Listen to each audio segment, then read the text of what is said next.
Hello friends, সবাই কেমন আছো? আশা করছি সবাই ভালো আছো, আমিও ভালো আছি। আজকের ব্লগটা, এটা 25 তারিখের ব্লগ। সকালবেলা ঘুম থেকে উঠে বিছানাগুলো পরিষ্কার করে নিচ্ছি, বিছানাগুলো গুছিয়ে নিচ্ছি। এই বর্ষার সময় একদমই ভালো লাগে না ওয়েদারটা। কখনো মেঘ করছে, বৃষ্টি আসছে, কখনো আবার আকাশ পরিষ্কার। তা আমাদের তো থেমে থাকলে হবে না, কাজ করতেই হবে। তার মধ্যে ঘরেও কাজ হচ্ছে ওপরের, একদমই ভালো লাগছে না।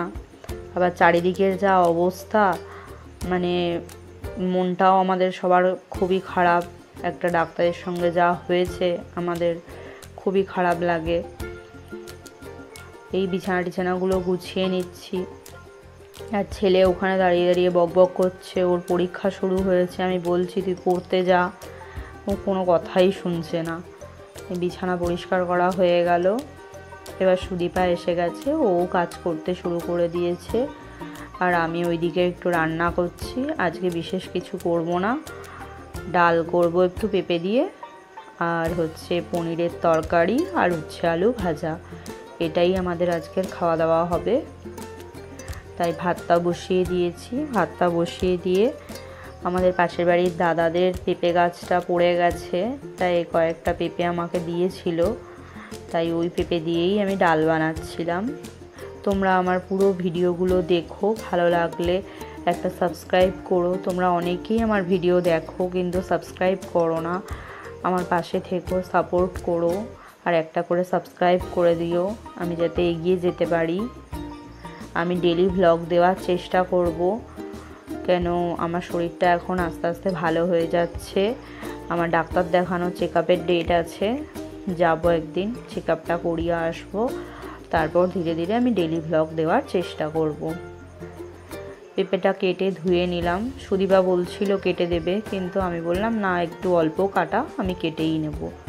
ছেলে স্নান করবে, আমরা একটু বেরাবো ভেবেছিলাম, সোনারপুরের দিকে যাব, কিন্তু আর যাওয়া হয়নি। আমার শাশুড়ি মায়ের দিয়ে গামছাটা চাইয়ে নিল স্নানটা করবে বলে। আর সুদীপা ঘরটরগুলো ঝাড় দিয়ে পরিষ্কার করে, সব পরিষ্কার করে দিচ্ছে। ও আজ বিকেলবেলা আসতে পারবে না বলে, তাই সিঁড়িটাও পরিষ্কার করে মুছে টুছে দিয়ে গেছে। আজকে পিছন দিকে একটু রাব ঢালাই হচ্ছে। পিছন দিকটা রাব ঢালাই করাই ছিল, কিন্তু হচ্ছে কি ওখানে একটু জল জমছে বলে নিচু হয়ে গেছে, তাই জন্য আরেকটু ভালো করে নিচ্ছি। আমার শাশুড়ি মা দেখছিল জানলা দিয়ে যে বৃষ্টি হচ্ছে কিনা, দেখে আবার গিয়ে বসে পড়ল। আর সুদীপা কাজ করছে। আমার একটা রান্নার চ্যানেল আছে, রিঙ্কির রান্নাঘর, সেখানে নিত্য নতুন রান্নার রেসিপি দেওয়া আছে, তোমরা চাইলে দেখতে পারো। ঘরোয়া উপকরণ দিয়ে কিভাবে কি রান্না করা যায় খুব কম সময়ের মধ্যে, সেই রান্নাগুলো দেওয়া আছে। এই কাজবাজ করতে থাকি, আর তোমরা ব্লগটা দেখতে থাকো। ভালো লাগলে একটা লাইক করো, কমেন্ট করো, আর একটা সাবস্ক্রাইব করে দিও। সারাদিনই ঝিরিঝিরি বৃষ্টি হয়েই যাচ্ছে। তোমাদের ওইদিকে বৃষ্টি হচ্ছে কিনা জানি না। আমার দিদিদের সাথে কথা হচ্ছিল, আমার মাসির মেয়ের সঙ্গে, ওদের বাড়ির ওইদিকে খুব বিশেষ বৃষ্টি হচ্ছে না, কিন্তু আমাদের এইখানে প্রায় প্রত্যেক দিনই বৃষ্টি হয়েই যাচ্ছে। সুদীপা সিঁড়িটা মুছতে চলে গেল, আর আমি রান্নাটা সেরে নিচ্ছিলাম। মা ছিল কদিন, সকাল সকাল রান্নাটা করে নিত, ভালোই আরামে ছিলাম। কিন্তু মা তো এখন বাড়ি চলে গেছে, আমাকেই করতে হবে নিজের কাজকর্ম।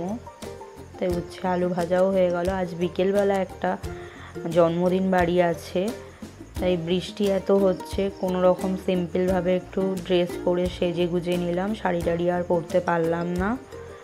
তারপর আমরা বাইক নিয়েও যেতে পারলাম না, আর ওলাও বুকিং নিচ্ছিল না, তাই অটো করে চলে গেলাম আমরা শিমুলতলায়। ওইখানে ওদের ফ্ল্যাটে ওপরে যাচ্ছিলাম। ছোট্ট আমাদের একটা বার্থডে বয় ছিল, 4 বছরের। আমরা প্রায় অনেকটা রাত্রেবেলাই গিয়েছিলাম। এবার গিয়ে ওইখানে আমরা ডিনার টিনার করে নিলাম। করে টোরে নিয়ে একটু কোল্ড ড্রিঙ্কস খাচ্ছিলাম। খেয়ে টেয়ে তারপরে আবার ওলা করে আমরা বাড়ি চলে এলাম। এইভাবেই দিনটা কাটালাম। Thank you.